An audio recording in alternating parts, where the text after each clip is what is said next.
So, hi డీమ్.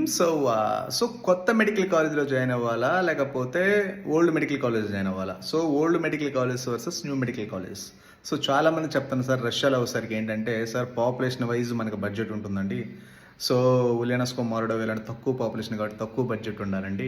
So, Moscow లాంటి పెద్ద పెద్ద సిటీస్‌లో వచ్చేసరికి ఎక్కువ పాపులేషన్ ఉంటారు కాబట్టి ఎక్కువ బడ్జెట్ పెట్టాలండి అంటున్నారండి.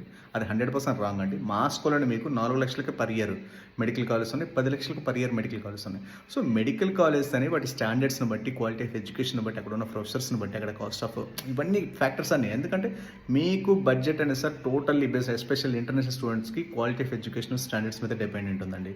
సో, ఈళ్ళేందంటే అడ్మిషన్‌ల కోసం ఏందంటే యూట్యూబ్ ఛానెల్ ఉంది కాబట్టి ఏదో ఒకటి చెప్తున్నారు. సో, అలాంటోళ్ళు అలాంటి ఫేక్ డాక్టర్స్ ఉంటారనమాట. 1, 2 సార్లు మీరు చెక్ చేసి జాగ్రత్తగా మీకేంటంటే అడ్మిషన్‌ల కోసం మాత్రమే వీళ్ళంతా చేసేది.